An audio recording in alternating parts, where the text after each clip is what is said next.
John Reeves, the owner of the Boneyard Alaska, has spent decades uncovering extraordinary remnants of the Ice Age from the vast stretches of his land, a region long known for producing some of the most well-preserved prehistoric remains in North America. Over the years, he has uncovered bones, tusks, skulls, and countless traces of the megafauna that once roamed the frozen landscape.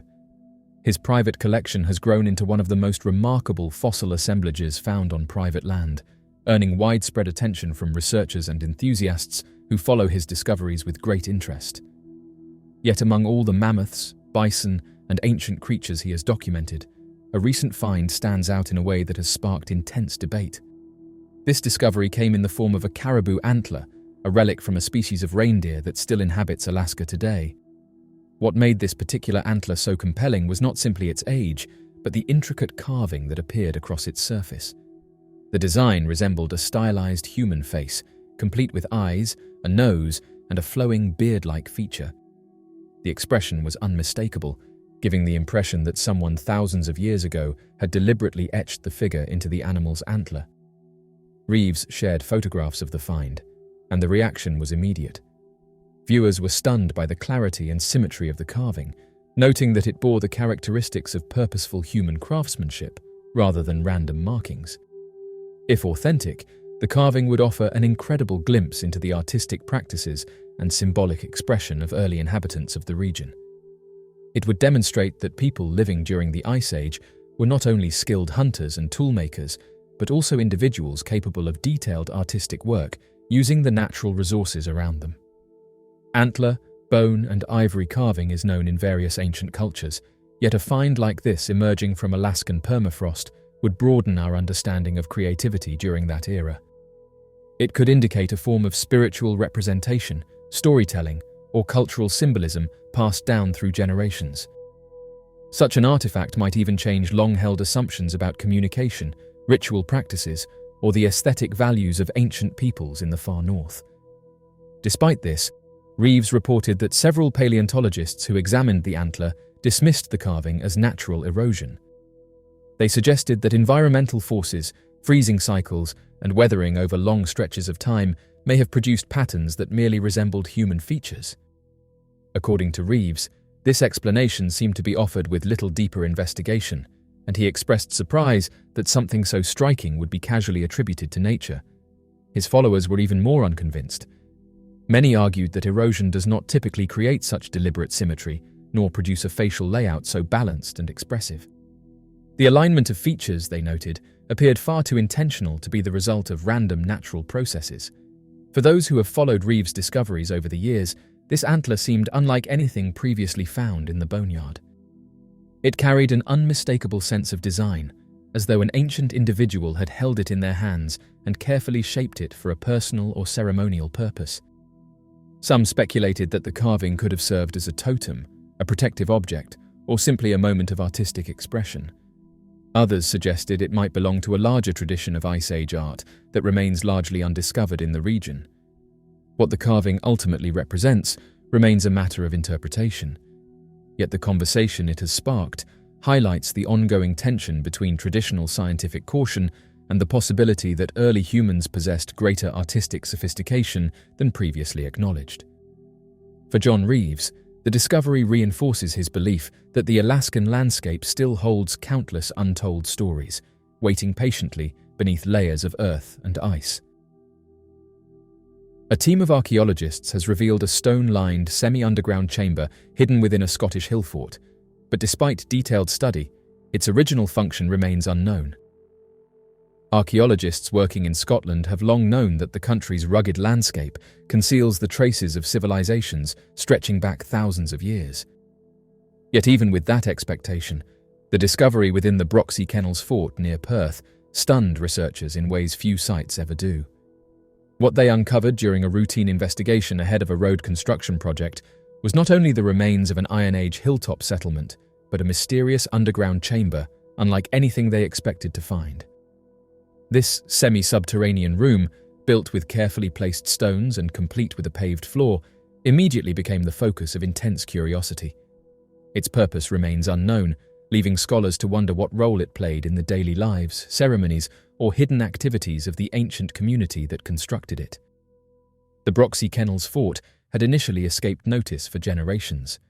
Centuries of farming activity had flattened the surface remains to the point where nothing visible on the ground hinted at the intricate settlement buried below. It was only through aerial photographs taken in the 1960s that the outline of the fort first emerged. These images revealed faint circular traces and boundary lines, catching the attention of specialists decades later when the Cross-Tay Link Road project required a full archaeological assessment.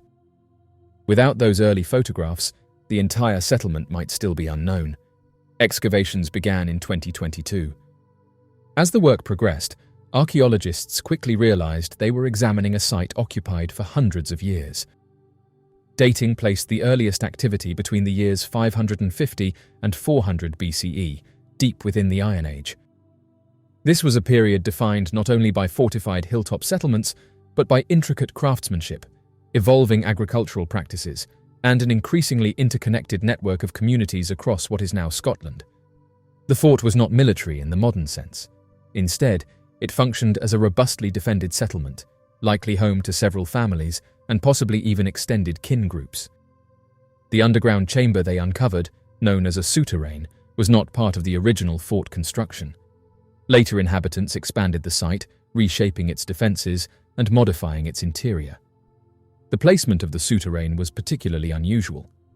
Built into a partially backfilled ditch, it stretched nearly 30 feet in length, 13 feet across, and around 3 feet in depth. Its walls were reinforced with boulders transported from the nearby River Tay, and the floor was entirely paved with stones. Such labour suggested the chamber held considerable importance to those who built it. Souterrains are rare, with only around 200 known across Scotland, and each presents questions about its purpose.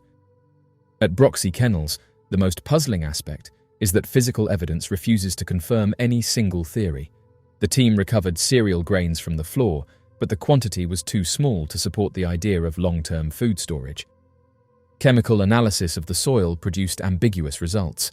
There were no signs of significant burning, long-term habitation, or specialized industrial use. Instead, the chamber sat in a space between interpretations. Carefully built, deliberately placed, and unmistakably significant, yet silent about its intended function. One possibility is that it served as a cold storage space for perishable items, taking advantage of the stable underground temperature. Another theory suggests a ritual or ceremonial role, perhaps functioning as a location for gatherings or activities meant to be kept out of sight. Still others wonder whether it may have supported metalworking endeavours, given that slag, bog ore, and a fragment of vitrified clay, evidence of furnace activity, were found nearby. Yet none of these explanations fully prove themselves, and the chamber remains one of the most mysterious features of the site. The fort itself underwent multiple phases of construction and modification. The earliest inhabitants dug 2 deep ditches and used the excavated earth to form strong earthen ramparts. Radiocarbon dating confirmed that this phase occurred between the years 550 and 400 BCE. During this time, archaeologists found that parts of roundhouses, including charred remains of wattle panels and daub, had been discarded into the ditches after the settlement was cleared of older structures. This suggests periodic rebuilding, a common practice in Iron Age communities as homes aged, populations grew, or social needs shifted. Following this first phase, evidence indicates that sometime around 400 BCE, the inhabitants intentionally filled one of the ditches and constructed the souterrain into the newly levelled space. To protect this addition, they cut a third ditch and erected another rampart encircling the underground passage. Later, an even more outer rampart was added, strengthening the fort's defences and reshaping its appearance yet again. Scotland is home to approximately 1,500 Iron Age forts, though their purposes varied widely. Some were strategic, offering commanding views of valleys or water routes. Others were administrative or ceremonial centres. The Broxy Kennels Fort likely benefited from its position overlooking a pronounced bend in the River Tay. Anyone travelling north or south would see the hill, making it a natural vantage point and perhaps even a symbolic landmark. While the settlement endured for centuries, dating evidence suggests it was abandoned by the late 1st century CE, just before the arrival of the Roman army in the region. Whether its inhabitants left due to changing cultural practices, environmental pressures, or the looming presence of Roman forces remains unknown. The departure was not rushed or violent. Rather, it seems the community simply moved on, leaving the fort to slowly erode into the earth. Some of the interior features discovered suggested the presence of roundhouses, but only the bottommost remnants of post holes survived. Centuries of ploughing had removed the upper layers, making it difficult to reconstruct the exact size and layout of the structures that once filled the interior. Still, the few surviving traces painted a picture of a lively settlement with homes, workshops, and communal spaces, all protected by multiple rings of earth and timber. One of the most compelling aspects of the Broxy Kennels discovery is the reminder of how much ancient history lies just beneath the surface of modern landscapes. Gillian Ferguson, speaking for the Perth and Kinross Council, noted that countless drivers using the new road would likely never realise they were passing over a prehistoric fort. Yet the road project provided the unexpected opportunity to examine this long-forgotten settlement in extraordinary detail. The excavation demonstrated how resilient the marks of ancient human activity can be, even when buried for millennia. The souterrain in particular stands as a testament to the ingenuity, resourcefulness, and mystery of Iron Age societies. Its stone floor was placed with intention. Its walls were reinforced with carefully chosen boulders. Its hidden location suggests a purpose beyond simple storage, hinting at cultural practices and beliefs that remain beyond the reach of modern interpretation. For archaeologists, such mysteries are both challenges and inspirations. They reveal how much has yet to be understood about the people who lived across Scotland long before written history recorded their stories. Each chamber, ditch, wall, and artifact offers a clue, but not always an answer. The Broxy Kennels souterrain symbolizes the delicate balance between what is known and what remains hidden, reminding researchers that even the most carefully excavated site can leave questions echoing down through time. In the end, the discovery of this underground chamber adds a new layer to Scotland's Iron Age narrative. It enriches the story of the Broxy Kennels fort and deepens the intrigue surrounding the people who built it.